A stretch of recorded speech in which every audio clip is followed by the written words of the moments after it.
and you know something about it, or, there's always stuff going on. How do you know, how does the coach know this stuff? The coach doesn't know this stuff. There's no way they can know, oh, they had a tough homework assignment that they were up late last night, and so today I had them slated for L4 training, but this particular athlete's coming in and I'm looking at this heart rate variability going, no, you had, I don't know what happened, but I can see it in your heart rate variability. Today's not the day that you're going to do L4. You're going to do an L2. We need to back you off because we have a competition in a week, and I'd rather you were prepared for the competition instead of throwing yourself off the edge today. Unknowingly, unwittingly, a week or two out, and you're going, oh, that's when we made the mistake of over training. And how was the coach supposed to know that? And sometimes the athletes say, no, I just power through. I'll work till midnight, and I'll do this, and you have to know what your body's ability to respond is. Okay, factors that will cause varied responses to training are age. All of us that are older, we know that. Altitude, something that's generally taken into account. I mean, you all know there are probably teams who come here and say, hey, we're going to come up to your place and do some altitude training. It'll be great for us. So when do you guys do your low altitude training? Yeah, so we'll talk about that. Aridity, how dry it is out there. Right? I'm from Washington. You almost don't need to drink water. You just breathe. comes in for you. Okay, types of challenge situations, aerobic versus anaerobic. Those are going to change your heart rate variability. If you're a weightlifter, your heart rate variability is going to be lower because you're going to have a more steady pulse all the time. Well, we want to mix that up, meaning if you're a weightlifter and you have a really low HRV, you're really close to injury and overtraining. So we would want to throw in a cross-training anaerobic exercise, So the guy with the huge muscles who can't take more than 3 steps in 10 seconds, he's got huge muscles, but if he doesn't add in something to cross-train or to train in a different way, he's actually pushing himself into injury in his weightlifting sport. Well, conversely, if you're an anaerobic athlete and you're not training enough strength training, which you guys have strength training and stuff, if you're not doing that appropriately enough, well, guess what? You will break down in your anaerobic sport, your endurance sport, because you didn't do enough weight training or cross training. Okay? And that's going to be athlete specific. Some people need more cross training than others. It all depends on physiology and what your genetic makeup is, and things going on in school, and I'm learning how to drive, or whoops, I got a ding on the car and I got to tell mom and dad. Those things happen, and that puts stress on the athlete, and we want to know these things. So demanding schedules, dietary changes, what you eat. Yeah, you have to stay right on top. I had an athlete go to nationals, USA track and field junior Olympic nationals, and ate sugar the day before his competition. And it was right there in his heart rate variability. I was like, what did you do that day? And he didn't perform. And I was like, well, what did you do? Nothing. And we went through the whole regimen. I'm like, what did you eat? Oh, yeah, I did get some candy because we were buying all this stuff at the store to get ready for the training because he's going to be there for the competition. He's going to be there for a week. Got a bag of candy and ate the whole thing. And it showed right up on that HRV. You can't perform on a bag of candy. And that was the day before his competition, but it affected him the next day. That's one of those, yeah. Coach has been on the kids like, hey, no, get off the sweet drinks, get off this, get off that. But mom said, oh yeah, you can have a bag of candy, no problem. Okay. Amounts and quality of sleep, rest and recovery status. Okay. Quality of sleep. How would the coach or the parent have any idea what the quality of the sleep was? Sometimes, I don't know, did your kid toss and turn all night last night? How would you know? You may not know, but our heart rate variability will tell you this, that there's something going on, and you can go back and ask these questions. Okay, thus an objective measure of sport-specific fitness in response to training must be measured in such a way as to single out the athlete's response to the training, as well as these other factors, so that the coach can tailor their training regimen to the specific physiological needs and responses of each athlete they are training, which we're trying to give more power to the coach, more power to the athlete, more power to the parents. Everybody in this situation now has objective data to figure this out. But, okay, so the first thing you want to do is determine your baseline fitness starting point so you can measure improvement. An assessment of your baseline general fitness will give you the ability to measure changes in your conditioning over the course of this program. Now, those of you who are on a team, this isn't as much for you because your coach does this at the beginning of the season or throughout the season. Next one. Okay, take 2 measurements, resting heart rate and heart rate variability. In general, resting heart rate, you want to know what your resting heart rate is so that you know how well you recover from your sport or from your competition, or say you're a multi-sport or if you're running heats, like there were heats on Tuesday, there were heats on Thursday, and then the finals were on Wednesday, and we needed to know what the athletes, where they were at in their recovery over that course of time. So knowing what your resting heart rate is, you take that resting heart rate, how quickly can we get that patient or that person back down to that? Okay, both measurements correlate with aerobic fitness, as you should be taken first thing in the morning, before medications, food, or drink, but after using the toilet, lying down in a quiet room with a pillow under your knees, not talking, and using a heart rate chest strap as provided with the BioForce app. Or there are other apps that will measure heart rate and HRV as well.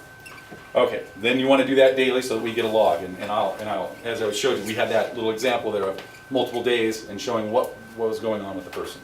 Okay, use an actual exercise to gauge your conditioning by conducting a 12-minute test and measure your body's recovery from that exercise. So for example, choose an easily reproducible exercise and do it for 12 minutes. And this is more for us, more weekend athletes. We can do this as well. This is a great way to test your own, even if that's, say that the doctor says, well, you might be having a surgery or there's something. We think we should do a stress test. Here's your stress test. We can do this at home and not put ourselves in as much stress of dying, let's put it that way. I mean, that's the whole stress test, right? The doctor puts you on a treadmill and wants to see if making you walk up a hill will cause you to have cardiac arrest, and of course they have paddles right there for you. But, so that's just it though. Maybe we could do that a simpler way without putting ourselves at risk. So you want to record how far you go over a 12-minute period. So go at what you feel is a challenge, go for 12 minutes, measure that, and then at the end, you stop. And you say, okay, I've got my app on, I'm gonna sit here, I'm gonna watch when my heart rate now has gone up to say, 130, 140, whatever with what you're doing, and say, okay, I'm gonna sit here until I hit how far down does it go in 1 minute?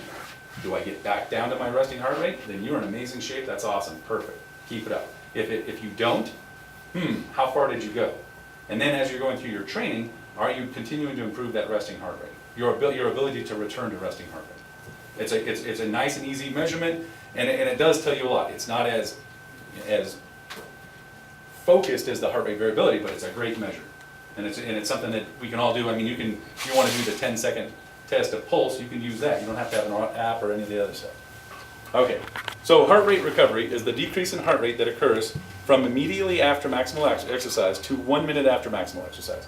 Normal people decrease their heart rates by at least 12 beats per minute. So there you go. That's what you're shooting for, is if you could decrease by 12 beats per minute after stopping maximal exercise. People whose heart rate does not decrease by 12 have an increased risk of cardiac-related death. And for our purposes, these are just poorly conditioned people. And we all get there. Sometimes life gets busy.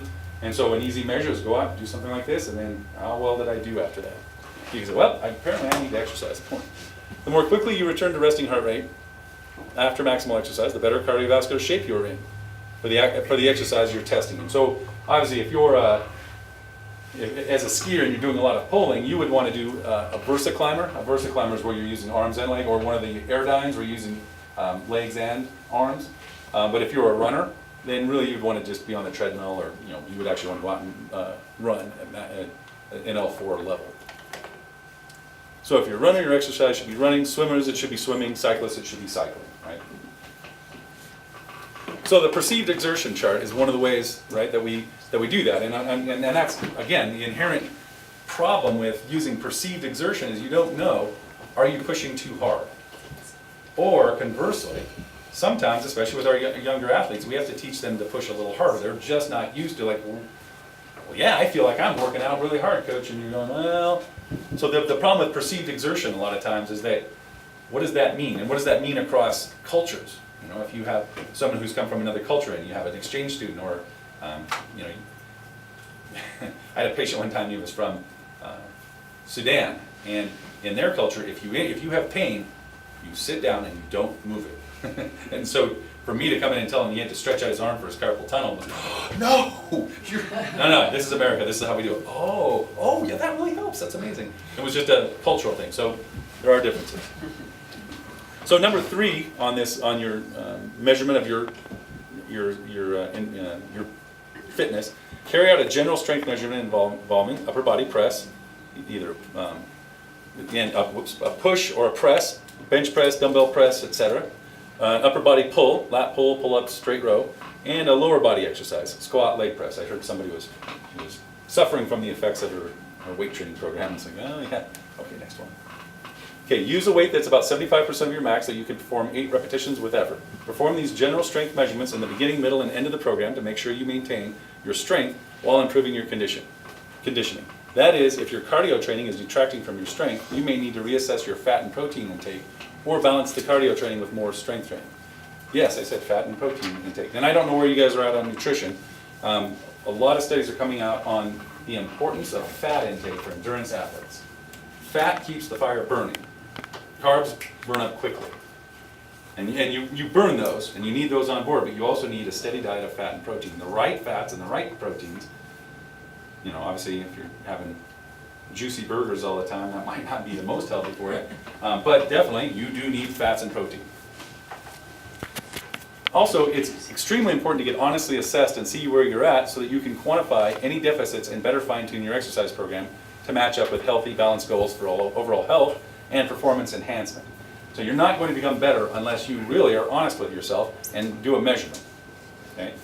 So also with a good measurement of your baseline, you can more easily see your improvements and lack of improvement to help you tailor your training program. And this is where, if you really have this strong base, and then, again, like I said, those of you on a team, your coach generally does this and then has a pretty good idea of where you're at. But you need an honest idea of where you're at so that you can maximize your potential. You know, you're not going to get better unless you really watch the fine points and keep a log. And that's the beauty of the heart rate variability app, is it keeps it for you over time. And you can look back for months and even years and go, oh my gosh, look at it, a year ago, and when I was in this sport last year, here's how I started off, and look where I started off this year. Or you can say, oh, I started off worse this year than I did last year. What's going on? What did I do differently? And a lot of you don't think about, well, gee, I'm going to be doing this next year. It really helps as an athlete to know, what did I do last year that made me successful? And what am I doing this year that's holding me back? What got in the way? What changed? Now, a lot of that tends to be growth, right? And that's one of the things coaches are always trying to deal with is,